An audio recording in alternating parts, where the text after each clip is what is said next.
Welcome back to Al's Kitchen, and it's great to be back. I've just come back from my summer holidays where I was cruising around the Mediterranean. Where did we go? We went to Barcelona, Gibraltar, Marseille, Genoa, La Spezia for Florence and Pisa, and then Rome. We had a fantastic time. Rome, God, that's a place, isn't it? Full of pickpockets and con men everywhere. Watch yourself if you go to Rome, but it's a wonderful place. Right, let's get back to the curry.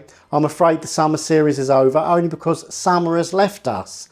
That's right. 1st of September, bang, the cloud gods arrive, the rain comes, summer is done. So we're back in the kitchen, and welcome back. This is Al's Kitchen, and what do? I teach you at home how to make Indian restaurant curries at home, but also authentic and some weird and unique hybrids. Today we're going to be making a Jeera chicken.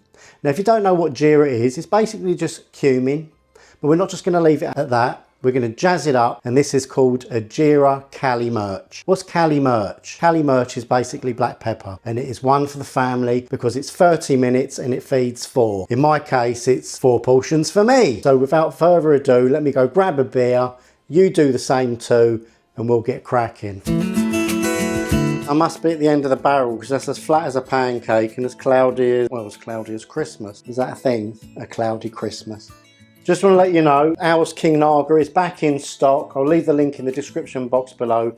Go grab some of this. This is really going to take your curries to the next level. Go click the link, buy yourself a jar. £10, but the jar don't cost £10. Unfortunately, there is a thing called postage and packing. They're the robbers, not me. Let's cut to the ingredients. Let's see what we've got here. So, where should we start? Here, I've got 2.5 tablespoons of curry powder or mixed powder. Mixed powder is a blend the Indian restaurants use to make their curries, or you can use a mild Madras curry powder. I've got 2 tablespoons of cumin seeds, these lovely little fragrant things here. I've got a teaspoon of Tsp Methi, and here I've got a teaspoon of Kashmiri chili powder. Kashmiri because you want it mild. Half a teaspoon of garam masala, a teaspoon of freshly ground black pepper. Now I do use freshly ground because it's chunkier, it's more flavoursome. If you use just powdered black pepper, you'll probably be using a bit too much. Here I've got a small piece of cinnamon, some green cardamom pods, 2 woody cloves, a star anise. I've got a teaspoon and a half of salt, and I've got 20 grams of cashew nuts. These are optional, but we'll be making a paste with these, and it's going to really make your curry lovely and thick and slightly nutty. Here I have 1 tablespoon of minced garlic, not ginger and garlic. And here I'm using olive oil for health reasons, and I've got 100 ml, just a little over 100 ml. I've got 4 tablespoons of tomato puree and a tablespoon of double cream. Right, what's the base of the curry? We're going to be using the blended onion method. I've basically boiled 600 grams of onions to take out that bitter sulfuric taste, you know, that horrible, makes you cry, and blended them in a whizzy whizzer. And I've also kept the water, and that amounts to about 500 ml of the onion water. This is going to be going in the curry too. And for garnish, we have got some fresh coriander. Right, let's start by making the cashew paste. Really simple. Now, lots of people would soak these. I'm not even going to bother with that. I'm just going to put them in, and I'm just going to smash them. And what you want to do is add a tiny little splash of water.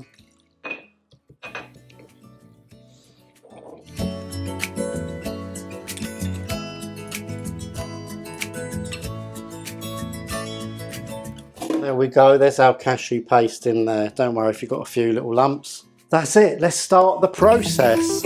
Now, this is part of the 30-minute series. So I'm going to put 30 minutes on the clock in increments of 10. So let's go with our first 10. Let's begin. Fire up your gas. Let's get the cumin. This is the cumin seeds. And without any oil in there, we're going to just slowly roast the dry spices. Now just be careful, you don't want to burn them, but what you'll see is they'll slightly change colour as the heat starts going through them. Now this probably takes not more than a minute. Once you've spent 30 seconds to a minute, put all your oil in. We're going to infuse the flavour of all of these lovely woody spices into that oil. Remember, this oil is going to become part of the base of the curry.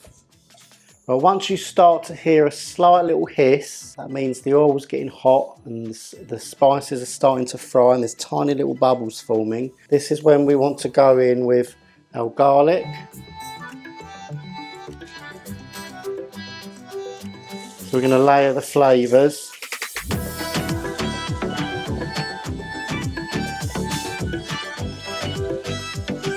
And now we're going to add all of that onion mixture.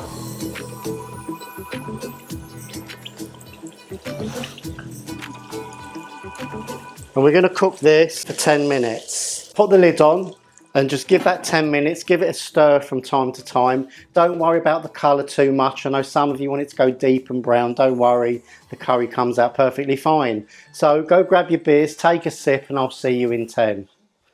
Right, so that's the first stage complete. Now come and have a look at what we've got here. So the onions and all of those woody whole spices have been complete. Remember, 10 minutes is recommended. You can do longer if you want, if you're not in a rush. Well, that is absolutely smelling gorgeous already. Now I'm going to go to stage 2. Now those of you that love the 30-minute series already know the stages and the process. I've tried to make it so formulaic that you could just do this in your sleep. So now we're going to go in with the stage 2.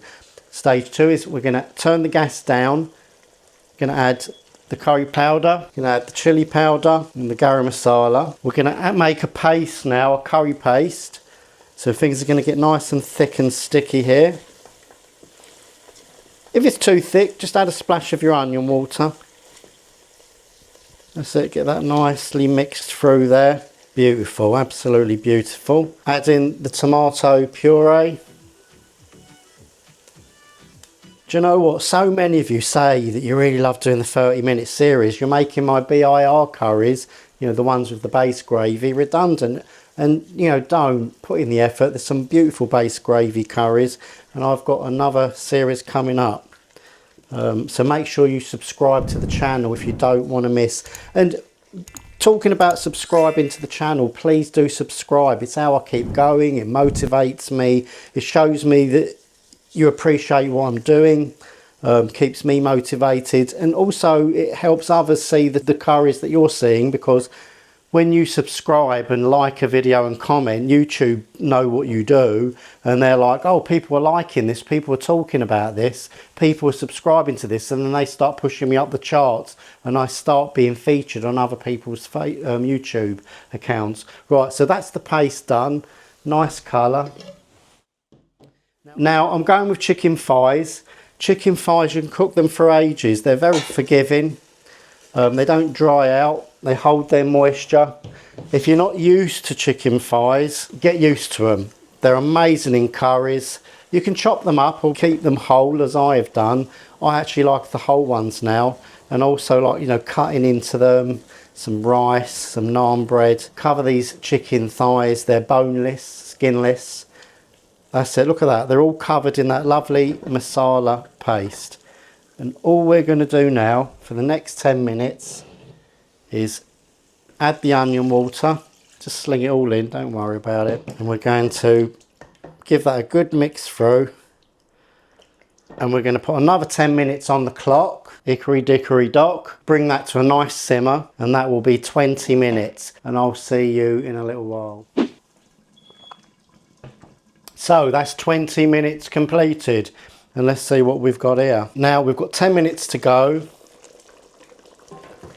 but most of this curry is well on its way to being finished. We're on to the final 10 minutes. This is called the perfecto zone. If you don't know what that is, it's the last 10 minutes when you can adjust the curry, make sure everything's right, make sure there's the right amount of salt, taste, etc. We're going to add the coarse ground black pepper, Tsp Methi, dried fenugreek leaves, make a dust. That's all in there. So we want to start the last 10 minutes, which is the perfecto zone. Do you know, when I first learned to make curries, well over a decade now, I just remember just feeling so happy. For me, curry was one of those cuisines that I felt only Indian chefs could cook. It was an Indian thing, or a Pakistani thing, or a South Asian thing. The fact I wasn't Indian, and I've got this YouTube channel going, I'm known for curry more than most Indians now. It just shows you, don't bring race into it. It's, of course, obviously Indians have got an upper hand. They're brought up into the food, but a lot of the young generation, they're actually following channels like mine to learn, and they're not listening to their parents. So let's go in with the salt. What I'm saying is, just don't let it put you off. Anybody can do this. Let's go in with that lovely cashew paste. This is the first time I've ever used this in a curry, but I think it adds something really nice. And you can buy cashews in any supermarket. They're not hard to source now in the UK. So that's in there. So the last ingredient we're going to add is, when the curry is complete, we're going to add the double cream, just a tablespoon for a little bit of decadence, but once it's cooled right down so that the cream don't split. So we've got 9 minutes left, so I'll see you in 9.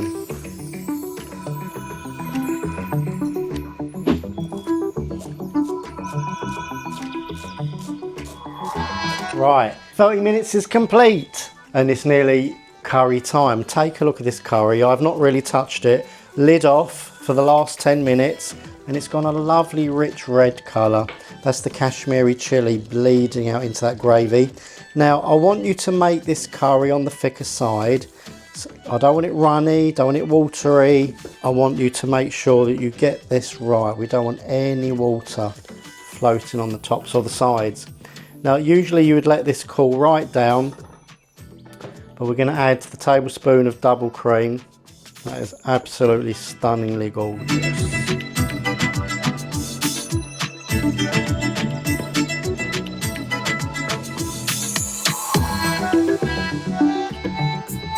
And there we go. One Jeera Kalimirch, or you can just call it Jeera Chicken.